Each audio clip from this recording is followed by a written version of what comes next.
Welcome back everyone, Mariah Monetize here, and in today's video, I'm going to be going over how I started my own food truck business, basically by myself at the age of 20 after dropping out of college.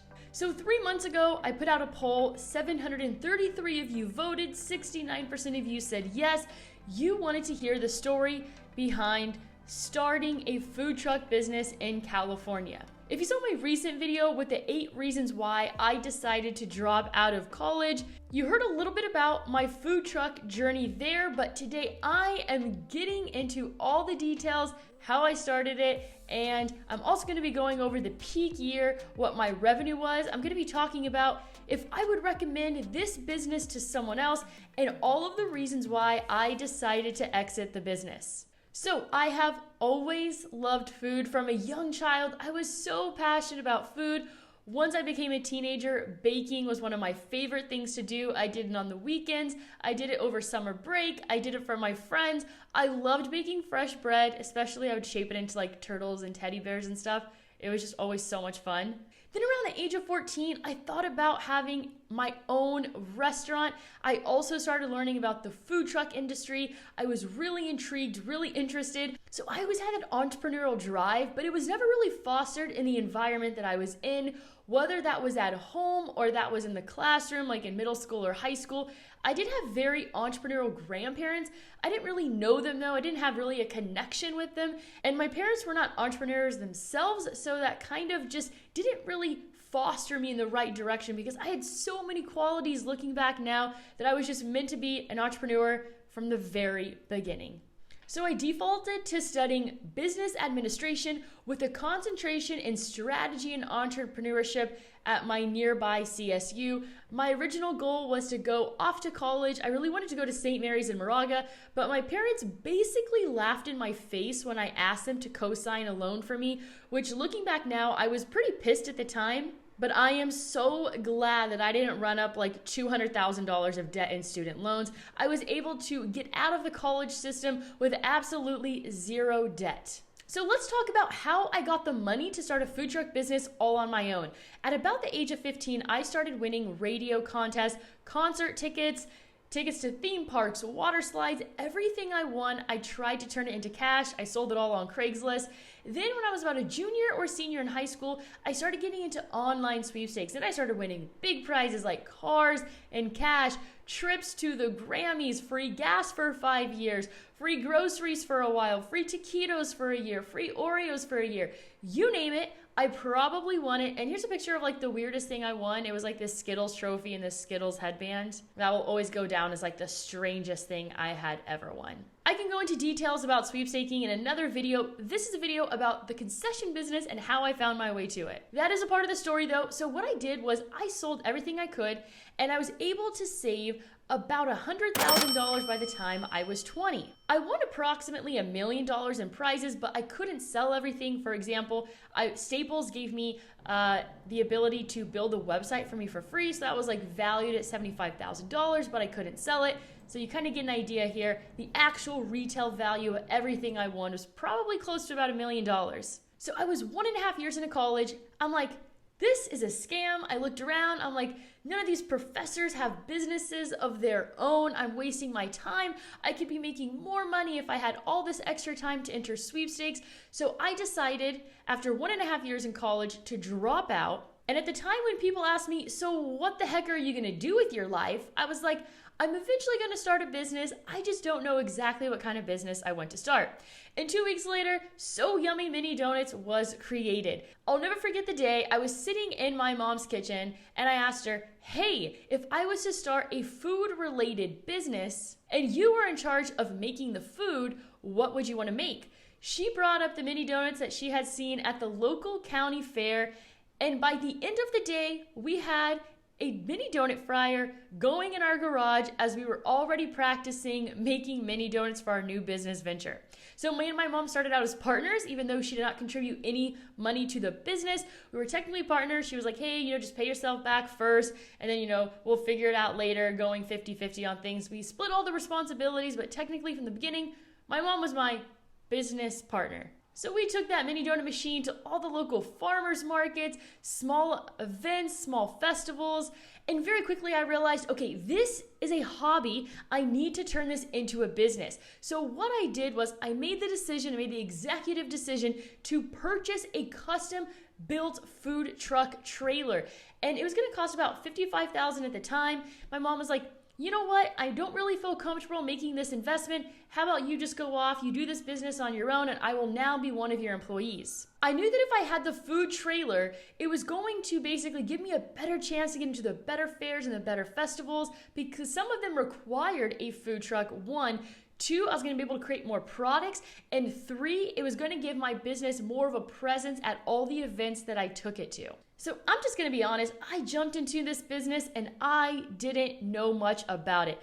All I knew was 1, I loved food, I was passionate about it, and 2, I was very confident in my work ethic. It was really funny because when I first started my business, people would constantly ask me, so like, how long are you going to give yourself until you like quit or give up? And I was like, quit, give up, fail, what?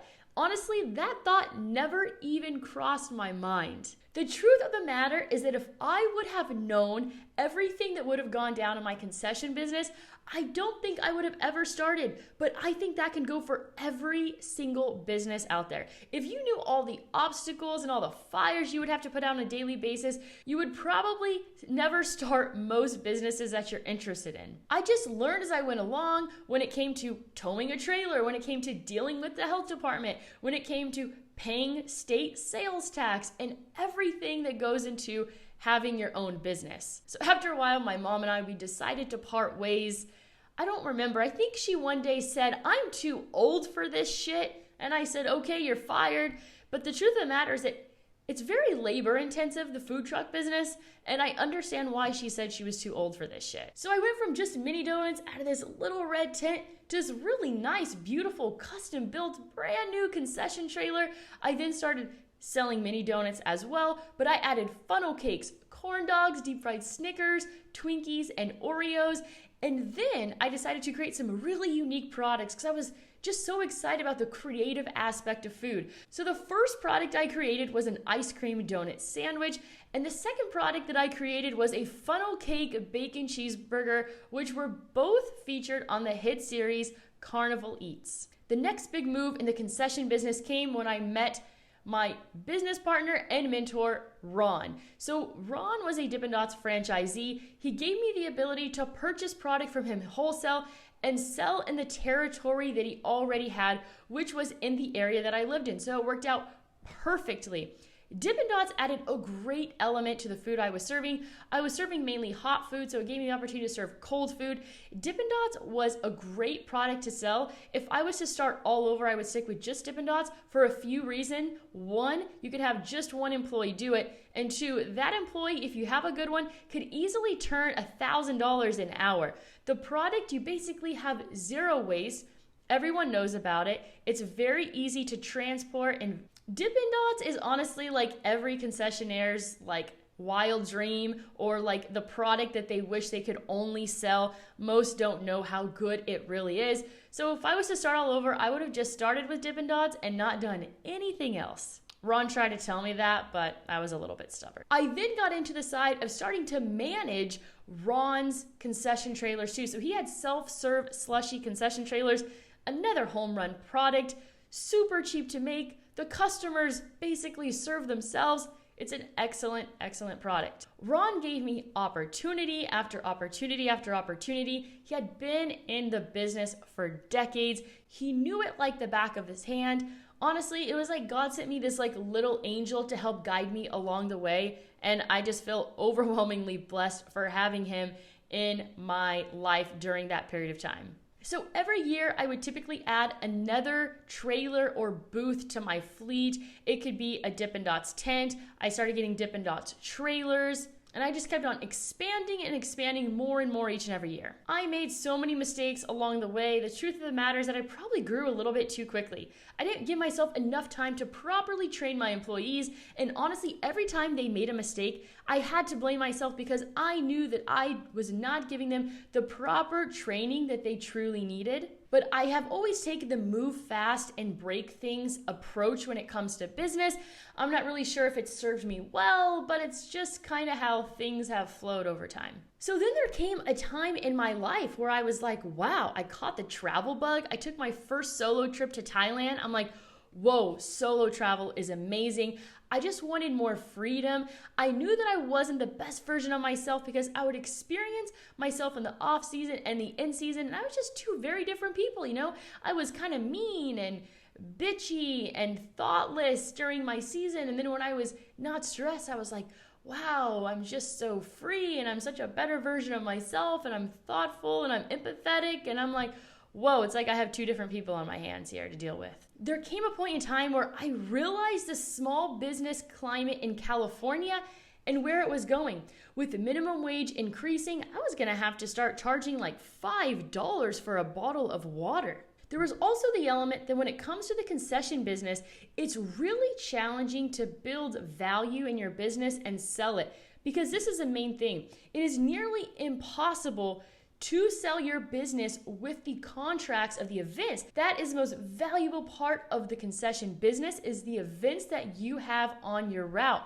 And so the problem was I couldn't just like build up a route and sell it to someone, because most fairs and festivals, they want someone that's already been in the business. So you couldn't really sell your business to an outsider. It'd have to be someone already in the business. But if they're already in the business, then that doesn't add value to them, because they could just add another booth or trailer or truck at the event that they're already at. So I knew that I couldn't like build this to have a ton of value, because I remember at the time, the Dippin' Dot franchisee that had Los Angeles territory couldn't even get $1 million for that territory, which is like overwhelmingly valuable, that location. And so after that, I kind of just realized like, one, I feel like I'm getting underpaid. I have to work 24 hours all the time. And sometimes I was just like, I'm surprised I'm not dead yet because of how hard I'm working.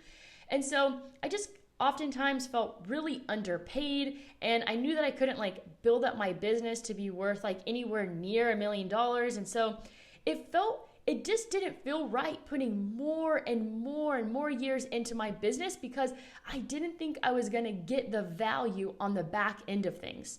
And honestly, that's just how the business is, and I was pretty right about that. So combination of realizing that I was underpaid and that I really couldn't build a ton of value behind my business, realizing the climate that California was headed towards when it comes to just small business, minimum wage increases, and all of the red tape and regulation. Then there was just this one day where there was one straw that broke the camel's back. I had such good luck with employees during that entire duration. And then I got a video. And basically, I don't want to go into details, but if someone would have just told me this happened, I would have not had the courage, because I didn't have physical proof. But unfortunately, there was a large portion of my employees that lied to me, and I had proof. I had video proof of it. And it was just like, you know what? My Bitcoin and my Ethereum is really making me really nice returns, and I don't need to be breaking my back anymore doing this. So I made the really challenging decision to sell my business, but I would just reach the point where I was like, I'm over this. I just want to move on. I just wanted to get rid of all of my equipment, and I wanted to just move on as quickly as possible. I sold off the portion of my Dippin' Dots, which I could have gotten a lot more for it. But for me, it wasn't about making a bunch of money. It was taking what I had built and handing it over to someone that I knew would have carried it further. And I really thought about Ron in the process, because whoever I handed it over, they were going to be dealing with Ron. And so I was like, you know what? I'd rather sell it for less and give Ron someone that I know is going to be super valuable and really pleasant to work with. So ultimately, I exited the business for all those reasons. I kind of just wanted my quality of life back. I didn't want to have to miss family functions anymore, because if you're in the concession business, your weekends are completely taken up. And I really tried hard to hand over my duties to my employees, but I'm the kind of person that I really struggle when it comes to creating systems. And I just really struggle with creating these systems that were setting people up for success. So I don't know if I didn't have the right people in place, or if I just wasn't creating a good enough process to set people up for success. So I just felt really challenged, and I'm like, okay, this Ethereum is going up like thousands of percentages that I have purchased. So I think I'm just going to move on and live off my crypto and go enjoy my life. The problem was that I started working really hard when I was 14 years old. So it was like 10 years of just intensity. Like, I honestly think I may have burned myself out in 1 decade. And I really finished myself off when I had that food truck business, because it took me like 3 years to start another business. And I had overwhelmingly amount of ideas over the last 3 years, but there was so much fear of putting myself in the same situation where I wouldn't have my life again, where I would lose all my freedom, and I was going to be a lesser version of myself. So, would I recommend someone else starting a food truck business? Here is why I have a very strong position of answering no to this question. The food truck business takes a lot of time, specifically on weekends. So you're going to be off when all of your friends are working, and you're going to be working when all of your friends are off, and your summer is going to be insane. So don't expect to take any summer vacations. So for me, quality of life is something that I really, really care about now. So taking that into consideration, taking into consideration the fact that you can't really build a lot of value behind your business, and taking into consideration the fact that if I have a food truck business, I can only put this business that is going to create revenue in front of a specific amount of people. But if I take that same exact time and I start a business online where the entire world is my audience and I can target who I know my exact customer is, you can build something that is exponential. So that is my advice for anyone thinking about starting a business. When it comes to starting an online business versus an in-person business, think about your audience. Think about your path to $1 million. What does your path look like to $1 million? How scalable is your business? Because you could basically take a business that's taking 8 to 10 hours, which most businesses are going to take way more than 8 to 10 hours a day. You could take those same 8 to 10 hours and create a business that has the opportunity to make 100x, 1000x if it's an online business that is much more scalable. So take that into consideration when you decide on starting a business. What's your path to $1 million? Who is your audience going to be? In-person businesses are much more challenging to scale. That's just the truth of the matter. So my last year was my biggest year when it came to the concession business, combining the funnel cakes business and the Dippin' Dots business. My business grossed $350,000. I was pretty excited about that. It was after being in the business for 4 seasons, so that was 4 years in. And I think my first year with just the donuts was like $40K. So I was really excited about year 1 going from $40K, year 4 going to $350K. You know what? I got out of that business with a few pretty decent scars on my body, but honestly, I'm happy to be alive because that shit broke me down. But I'm so grateful for the opportunity to start a food truck business. It was fun. I met amazing people. I learned what it was like to have employees, and I learned what it was like to work when my back was against the wall and I had no one to catch me financially. I had $100K in the bank, but I had no one to catch me financially. I was a college dropout.